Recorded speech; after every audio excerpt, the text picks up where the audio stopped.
مومن مردوں سے کہہ دو کہ اپنی نظریں نیچی رکھا کریں اور اپنی شرمگاہوں کی حفاظت کیا کریں، یہ ان کے لیے بڑی پاکیزگی کی بات ہے، اور جو کام یہ کرتے ہیں اللہ ان سے خبردار ہے۔ آج کے جو ماڈرن ایشوز ہیں ان میں ون آف دا ٹاپ جو ایشو فیس کرتے ہیں ہم لوگ وہ بد نظری کا ہے کہ کہیں بھی آپ چلے جائیں، کہیں بھی آپ دیکھ لیں، بڑا مشکل ہوتا ہے اپنی نظر کو بچانا اور اس چیز سے اپنے آپ کو بچا لینا جو اللہ سبحانہ و تعالیٰ نے منع کی ہے۔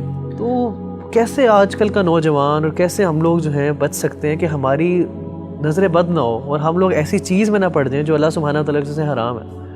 دیکھیں ربی بھائی، سب سے امپورٹنٹ فیکٹر جو انسان کی نظروں کی حفاظت کر سکتا ہے وہ فیکٹر یہ ہے کہ انسان کو اس بات کا شعور ہونا چاہیے کہ میری نظر کی قیمت کیا ہے۔ دیکھیں ہماری جو نظر ہے نا، ہم سمجھتے ہیں اس کی کوئی قیمت نہیں ہے، جس مرضی پر ڈال لیں، لیکن آپ کو یہ پتہ ہونا چاہیے اور ہم میں سے ہر بندے کو یہ پتہ ہونا چاہیے کہ اس نظر کی اتنی بڑی قیمت ہے۔ کیوں؟ کیونکہ اس نظر نے اللہ رب العزت کو دیکھنا ہے جنت۔ قیامت کے دن نبی صلی اللہ علیہ وآلہ وسلم نے فرمایا جب اہل جنت کو اللہ جنت میں بھیج دیں گے نا تو اللہ جنتیوں سے سوال کریں گے کہ اے میرے بندو هل تريدون شيئا ازيدكم، کیا تمہیں کوئی چیز اور بھی چاہیے تاکہ میں تمہیں دوں؟ تو اہل جنت کہیں گے اللہ کون سی ایسی نعمت ہے، تو نے ہمارے چہروں کو سفید کر دیا جب لوگوں کے چہرے سیاہ تھے، تو نے ہمیں جہنم کی آگ سے بچا لیا، تو نے ہمیں جنت میں ڈال دیا، تو نے دنیا کی ہر نعمت ہمیں عطا کر دی، اب کس چیز کی کمی رہ گئی؟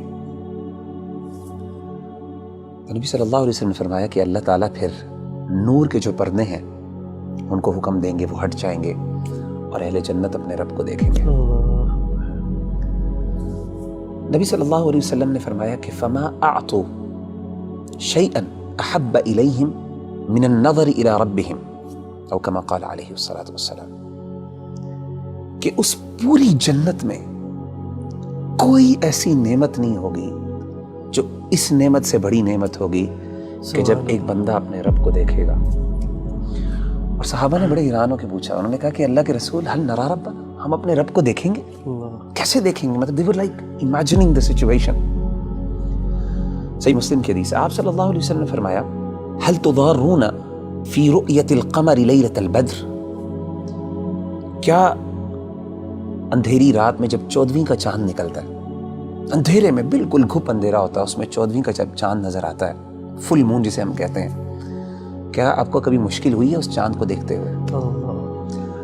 اسی طریقے سے آپ نے پوچھا کیا سورج جب بادل نہیں ہوتے تو اس ٹائم سورج دیکھتے ہوئے کوئی مشکل لگتی ہے؟ انہوں نے کہا کہ نہیں، انکم ترون ربکم کذالک، اسی طریقے سے تم اپنے رب کو دیکھو گے۔ سبحان اللہ۔ تو میں سمجھتا ہوں کہ جب انسان کو یہ شعور ہو جائے نا اور اس کو یہ پتہ چل جائے کہ ان نظروں نے اللہ رب العزت کو دیکھنا ہے قیامت کے دن، اور ان کا شرف اور ان کا سٹیٹس اور مقام یہ ہے، تو کوئی بندہ یہ پسند نہیں کرے گا کہ جن نظروں نے اتنی پاکیزہ ذات کو دیکھنا ہے وہ کوئی اللہ معاف کرے گندی چیزوں کو اور گندی فلموں کو اور اللہ کی حرام کردہ چیزوں پہ نظر ڈالے۔